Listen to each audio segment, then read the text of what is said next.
Nós claramente precisamos e continuamos a precisar de maior divulgação nestes temas, e justamente para falar disso hoje temos aqui o Nuno Teodoro, Cybersecurity e Privacy Officer na Huawei, também um dos nossos associados coletivos da AP2SI, que tem apoiado já há algum tempo.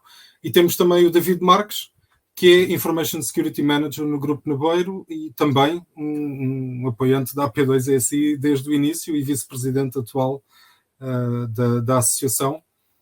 Bem-vindos e obrigado por terem aceito este convite para falarmos sobre estes temas da cibersegurança e de como é que nós podemos geri-los também ao nível dos órgãos de gestão, os órgãos de administração. Portanto, tentar perceber qual é a importância destas pessoas também na gestão da cibersegurança no dia-a-dia. Portanto, sabemos que estes são temas cada vez mais relevantes, sabemos que estão cada vez mais na preocupação e no radar de várias empresas, em particular, por exemplo, em Portugal, tendo em conta o que tem acontecido, em particular desde o início deste ano, em que não só temos tido várias notícias e bastante mais informação do que era habitual, em média, pelo menos nos anos anteriores, e, portanto, este tema, este ano, claramente explodiu. No entanto, já há algumas décadas que estes temas estão nas nossas agendas como profissionais de segurança, e, portanto, também é com esse objetivo pescar aqui um pouco da vossa experiência e da vossa vida profissional, também ter uma ideia de como é que vocês lidam e gerem com estes temas. Portanto, mais uma vez, muito obrigado. Nuno, posso lançar uma primeira pergunta. Portanto, nós sabemos que o tema, a reputação das organizações também está cada vez mais a passar pelo digital, e sabemos que os órgãos de gestão são os responsáveis e accountable, não é?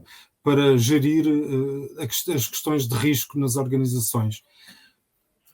No entanto, o ISO tem um papel fulcral nisto, não é? Mas como é que está esta comunicação a acontecer? Nós tivemos vários anos a falar de que era necessário falarmos a linguagem do negócio, que os profissionais de segurança tinham que interagir com o negócio, tinham que saber falar a mesma linguagem, mas temos agora do outro lado pessoas interessadas em ouvir. Qual é a vossa opinião? Bem, antes de mais, obrigado pela pergunta e obrigado a todas as pessoas que estão aqui a ver o nosso painel, porque de facto eu acho que é um tema super importante e como tu disseste, Jorge, nós já estamos a falar disto há anos. Provavelmente, sei lá, nos últimos 10 anos lembro-me que grande parte das conversas que temos na nossa comunidade é de facto a atenção que nós devemos impor às organizações, a atenção que nós, enquanto CISO, ou responsáveis de segurança, ou qualquer outro acrónimo que seja, mas que denote que há uma entidade responsável, uma pessoa responsável pela parte de segurança da informação dentro de uma organização, como é que nós nos devemos posicionar, a quem é que devemos reportar, quais é que são os KPIs que devemos mostrar, como é que nós falamos a tal linguagem de negócio. E acho que, de um ponto negativo, nós andamos ainda às voltas neste tema e andamos ainda quase pescadinha de rabo na boca porque conseguimos ver algumas mudanças, mas ainda, na minha opinião, não são as mudanças totalmente adequadas. Mas, de facto, eu pelo menos noto alguma evolução, noto algumas mudanças, noto que os reportes, em termos orgânicos dos CIS ou dos ISOs nas organizações, já começam a depender menos de uma parte de tecnologia e começam a depender mais de uma parte de administração ou de uma parte de risco ou de uma parte de operações.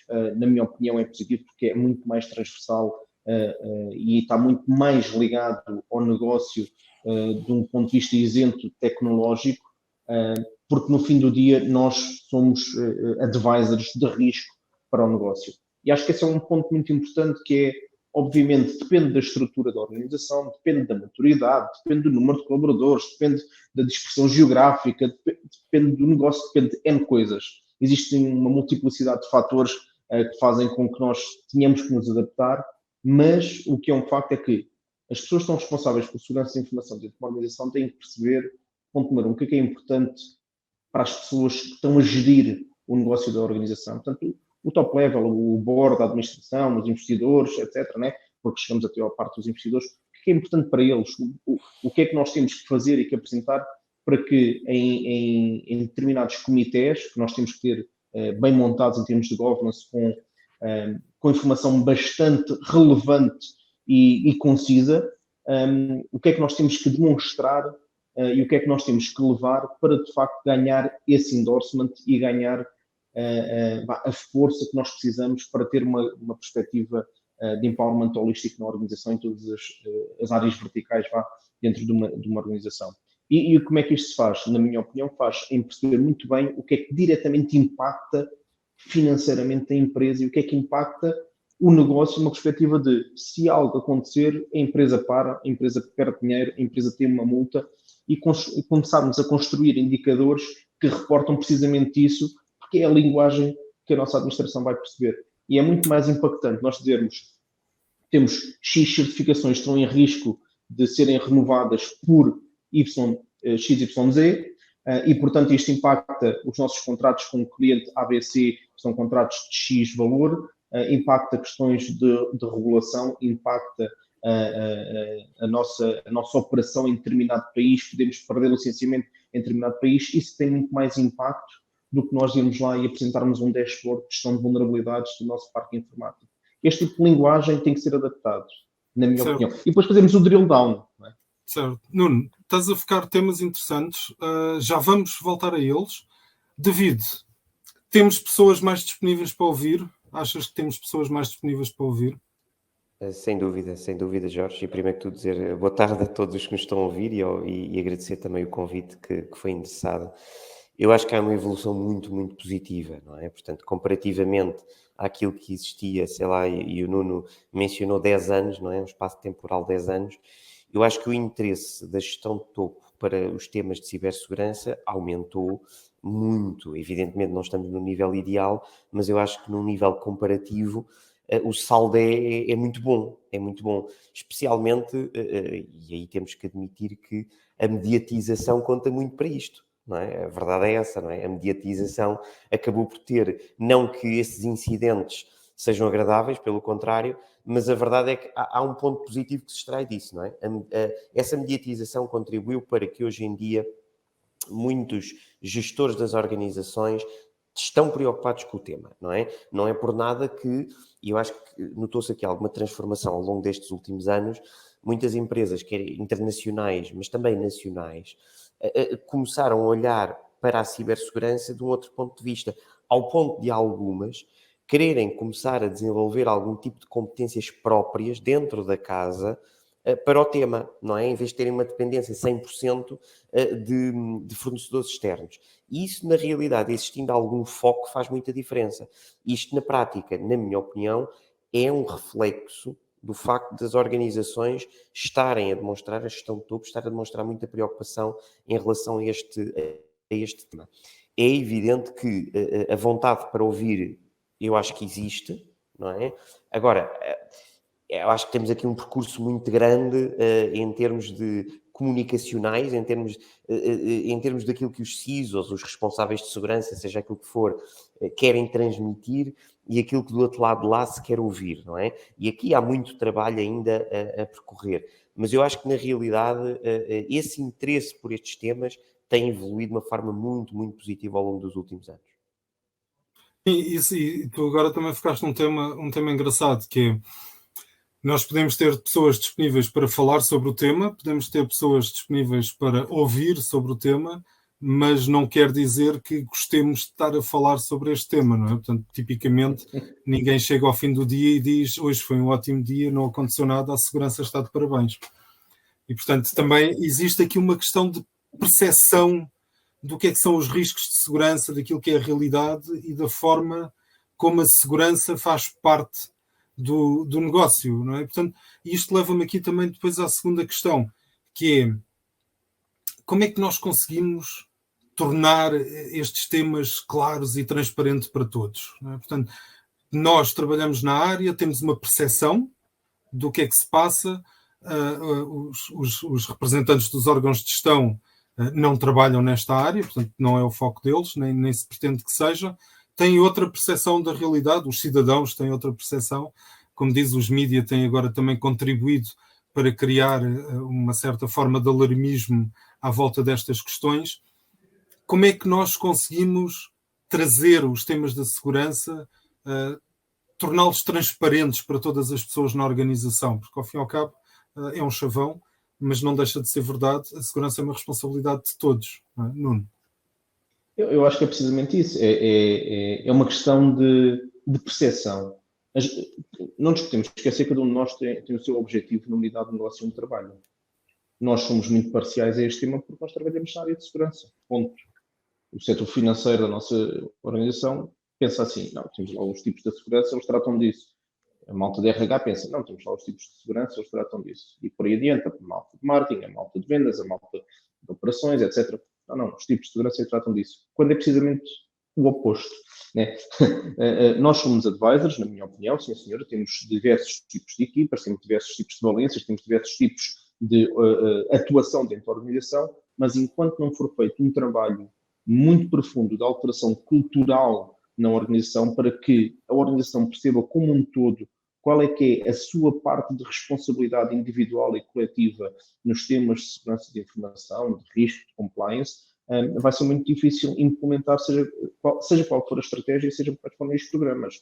Eu posso dizer que, por exemplo, é interessante que quando entrei numa empresa passada, não existia cultura de segurança praticamente e se calhar demorou 2 anos e tal, 3 anos até termos uma maturidade de segurança corporativa, onde a equipa de segurança de risco e de compliance já era uma parte central e fundamental de qualquer iniciativa de negócio que era executada dentro da organização. Porquê? Porque, de facto, era percebido o papel de cada uma das áreas de negócio, era percebido que havia uma determinada ligação a determinados requisitos e, portanto, as pessoas também começaram a ter a sua accountability e essa accountability depois também tem que ser comunicada, tem que ser gerida e as pessoas, quando são os owners do risco, quando é formalmente identificado que determinadas áreas de negócio e determinadas pessoas são os owners dos riscos e não a área de segurança, as pessoas começam a ter uma perspectiva diferente sobre a segurança da informação. Não é um problema dos outros, é de facto um problema meu.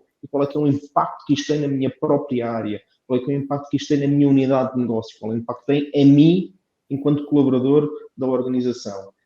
E este é um caminho das pedras, né? Porque é preciso fazer aqui grandes alterações de percepção e é preciso, de facto, ter aqui uma capacidade de demonstrar a relevância de determinados riscos diretamente relacionados com as áreas de negócio onde as pessoas estão a trabalhar e desmistificar esta coisa é um problema da área de segurança e isso não existe. Não é?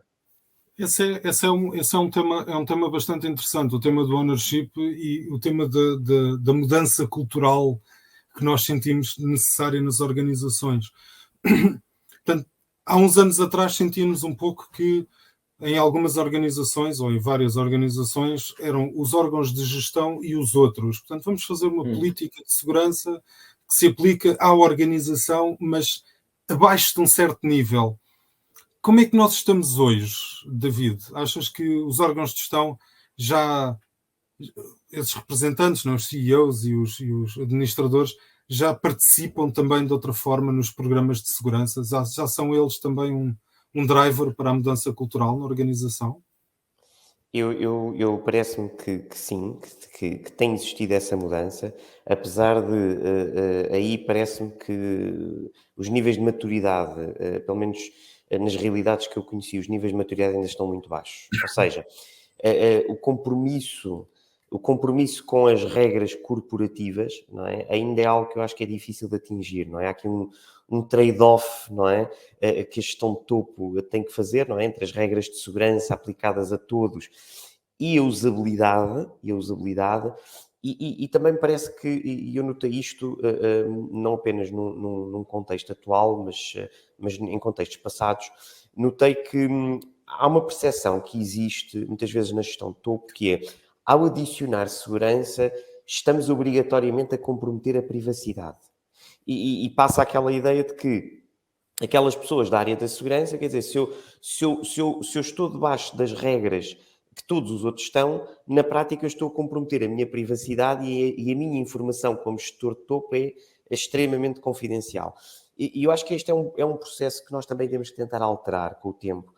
Culturalmente temos que o tentar alterar, ajudar as organizações, especialmente neste caso a gestão de topo, a entender que o adicionar segurança não obriga tanto a comprometer a privacidade.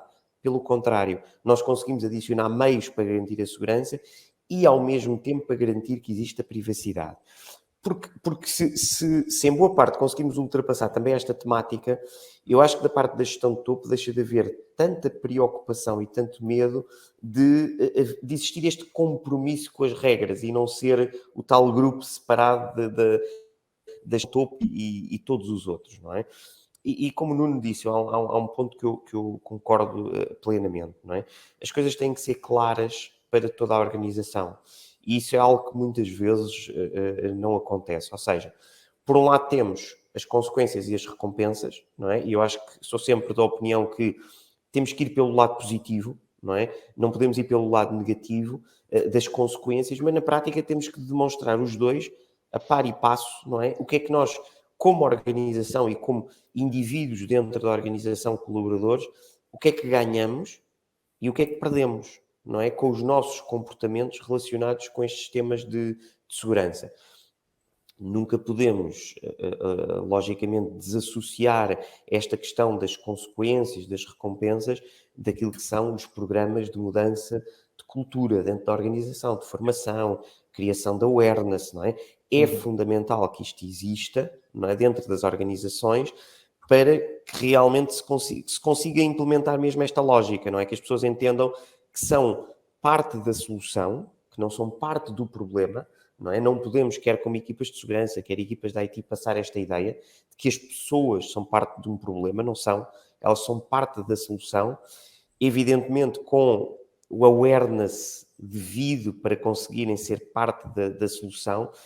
E quando isso acontece, eu noto efeitos muito positivos e tenho algumas experiências curiosas, positivas, que na realidade a maioria dos colaboradores até estão dispostos a receber este tipo de formação, este tipo de awareness para serem parte da solução. Na prática eles querem ser parte da solução, não é? Evidentemente nós temos que contribuir para isso.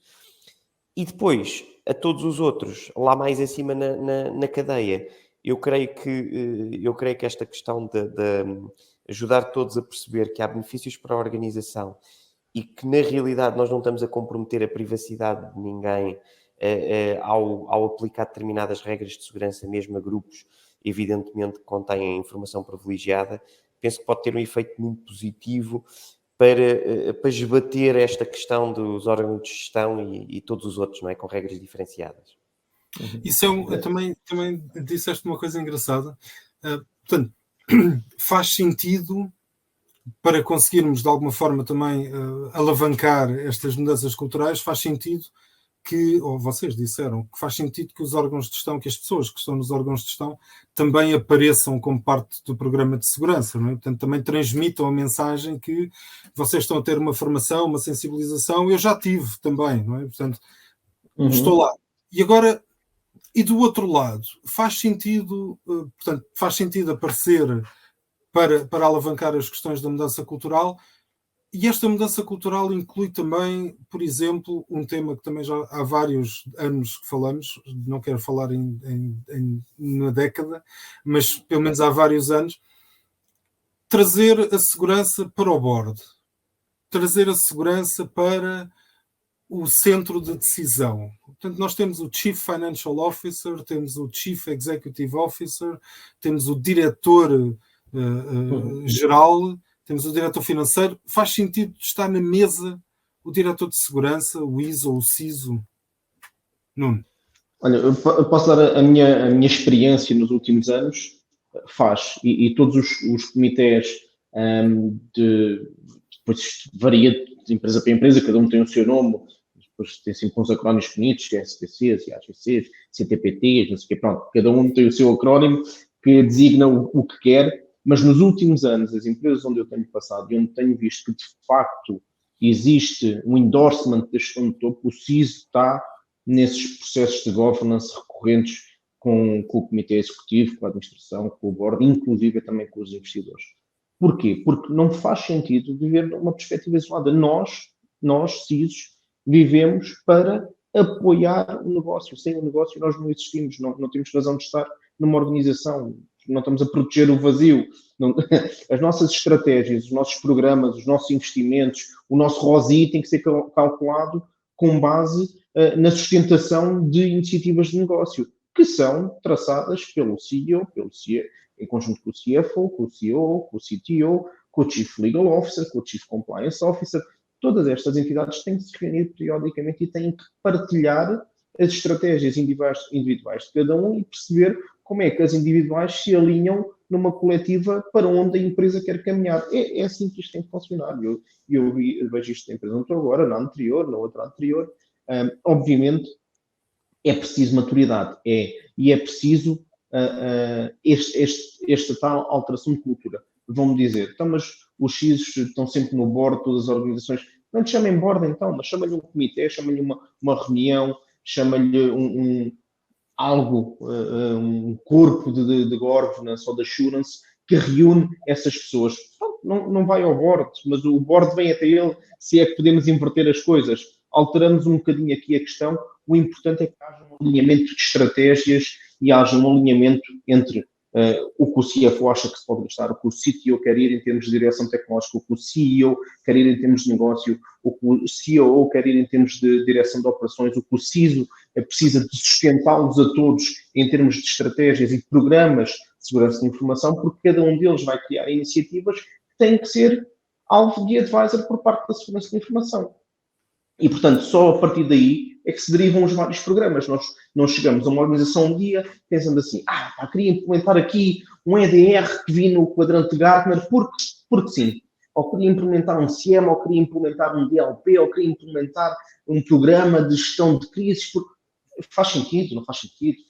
Temos budget para isso, não temos budget para isso. O budget vai aparecer se nós identificarmos uma iniciativa de negócio altamente crítica, que tem que ser sustentada com um programa de segurança de informação em determinada parte. Por isso é que eu digo, isto tem que estar tudo interligado. Isso é interessante e eu vou aproveitar aquilo que tu estás a dizer para lançar aqui também uma pergunta ao David, que é: qual é, na tua opinião, o ponto mais difícil de gerir nestas conversas? É definir os KPIs? É gerir o orçamento, por exemplo? É às vezes ter que dizer essa iniciativa parece muito interessante, mas... Certo, é um tema curioso, Eu acho que o tema do orçamento é evidente que eu acho que vai ser sempre uma discussão difícil, não é? Mas reparem, há bocadinho já foi dito isto aqui pelo Nuno, não é? Nós, na realidade, existimos como suporte ao negócio, não é verdade? Nós existimos porque a organização existe para cumprir uma determinada missão, não é?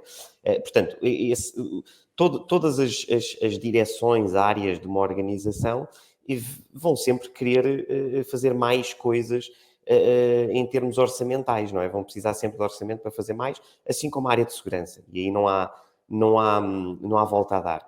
E, portanto, esse será sempre um ponto de discussão difícil, é verdade.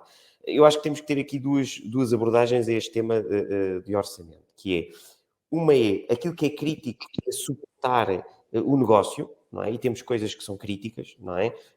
Há determinadas iniciativas de segurança que são fundamentais para conseguir dar o suporte para cumprir os objetivos de negócio. E essas são aquelas bases críticas que temos que ter, entre aspas, orçamento para. E eu acho que depois há um segundo nível, que é todo um conjunto de iniciativas que seriam muito positivas para melhorar o negócio, para melhorar processos de negócio, para melhorar a forma como se atinge determinados objetivos de negócio, mas se calhar não são totalmente críticos, não é? Porque é evidente que nós, eu acho que qualquer um de nós e daqueles que estão a ver, se forem responsáveis de segurança, vão dizer que precisavam de uma equipa maior, que precisavam de mais budget, seja para aquilo que for, mas a verdade é que nós nunca vamos chegar ao ponto onde vamos dizer agora estou satisfeito e estou bem, não é? Portanto, temos que priorizar e eu acho que há que conseguir separar estas duas realidades, não é? O que é realmente crítico para suportar aquilo que o negócio pede e o que é que são aquelas atividades que caem num programa que vão contribuir de forma positiva, mas na realidade nós próprios temos que reconhecer que não são críticas. Por Sim. outro lado, diz Jorge. Desculpa, continua. Por outro lado, tu mencionaste um outro pormenor e eu ia mencionar isso, não é?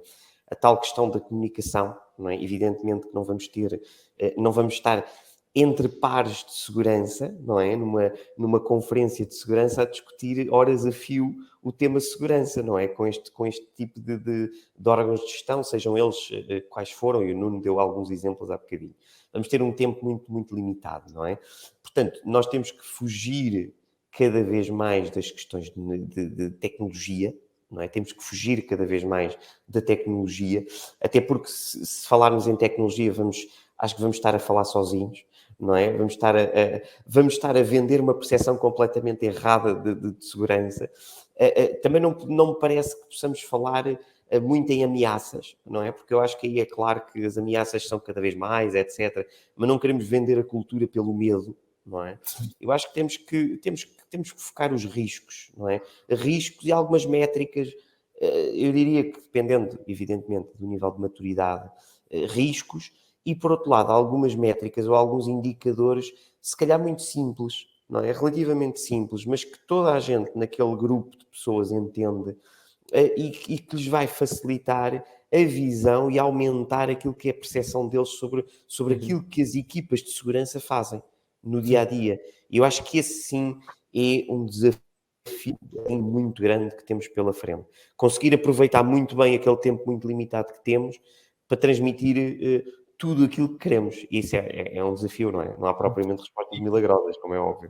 E outro tema que eu vejo também é cabe-nos a nós, quando estamos a falar com estes intervenientes do marketing, do legal, do jurídico, de tentar desconstruir aquela ideia de a segurança é um dado adquirido. Não, mas é óbvio que isto tem que ter segurança. Vamos lançar um novo produto, vamos fazer investigação e desenvolvimento. Não, é óbvio que isto tem que ter segurança.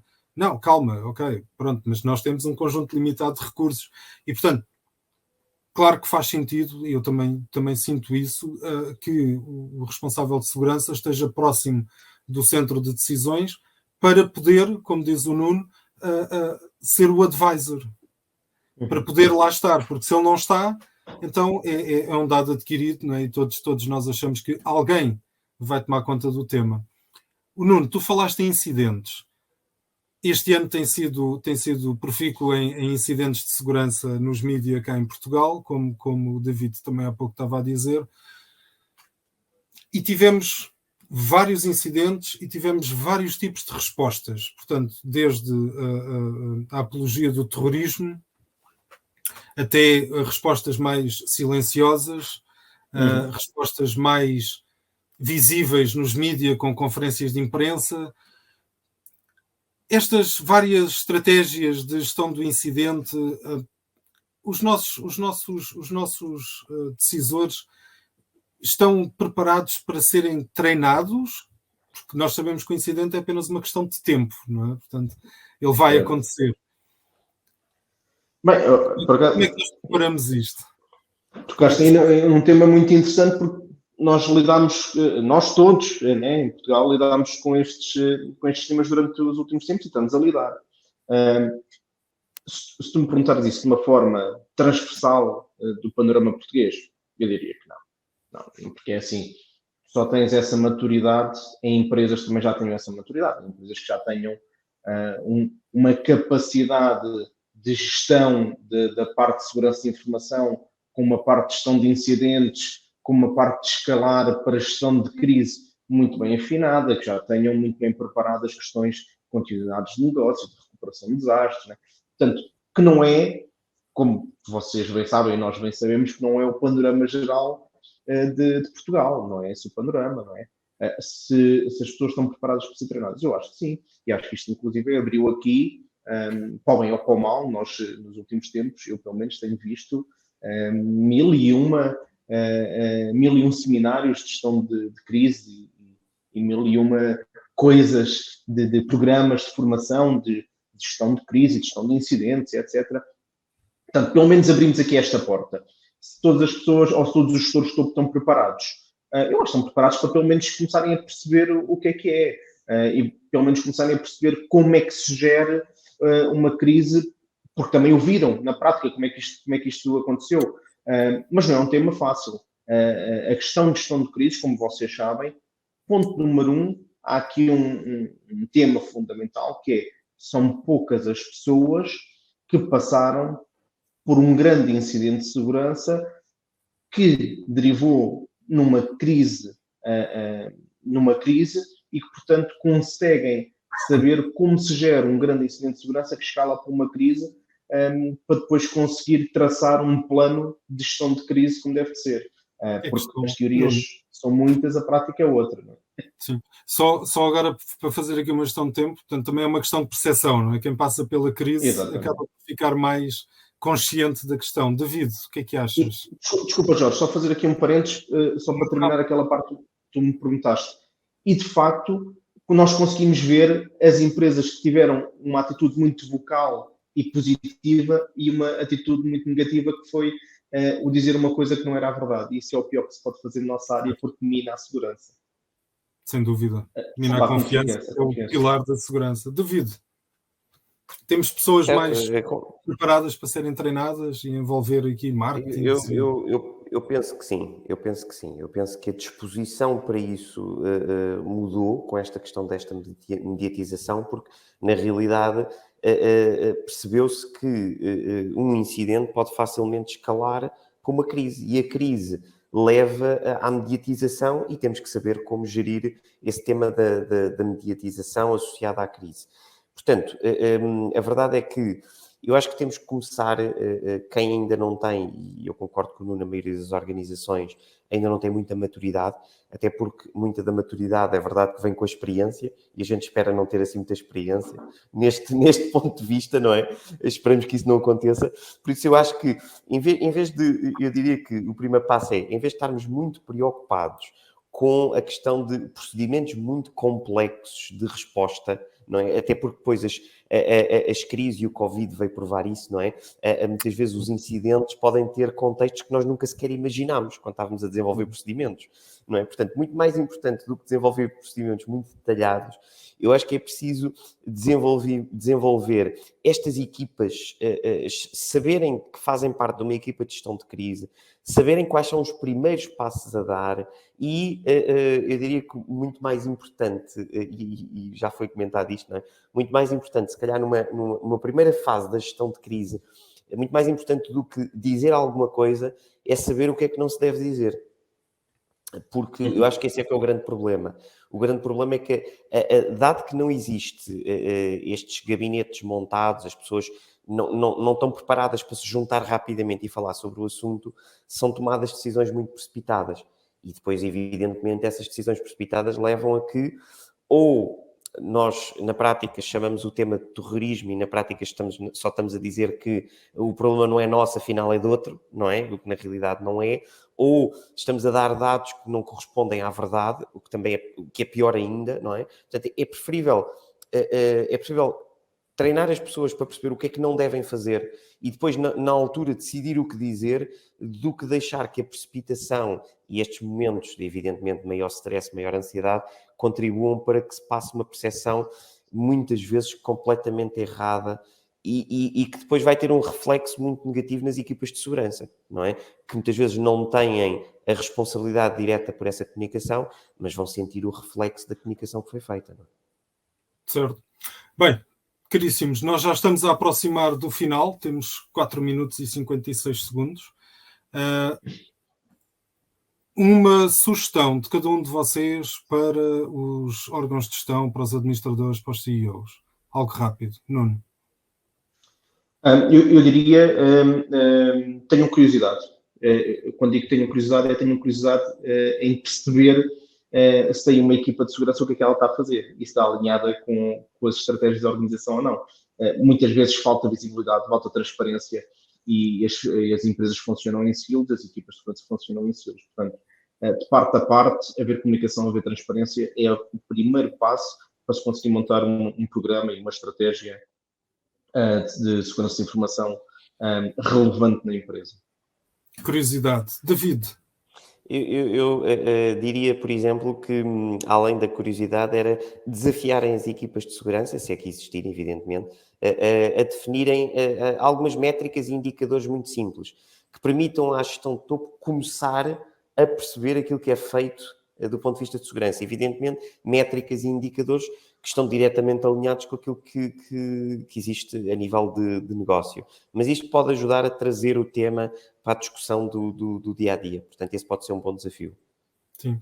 Eu terminaria a agarrar aqui na questão que o Nuno... Acho que a mensagem que me ficou do tempo que o Nuno esteve a falar foi: nós somos advisors de risco, não é? Portanto, temos... A única forma de podermos dar sugestões e ajudar é estarmos presentes. E, portanto, eu sugeriria também ter uma cadeira a mais na sala do Conselho para sentar lá as pessoas que estão responsáveis por este tema. Caríssimos, muito obrigado pela vossa participação, pela vossa presença, e espero que, pronto, na vossa vida profissional continue a ser uma vida de sucessos. Abro o tema a alguma pergunta que queiram colocar. Portanto, temos relativamente 2 minutos para perguntas.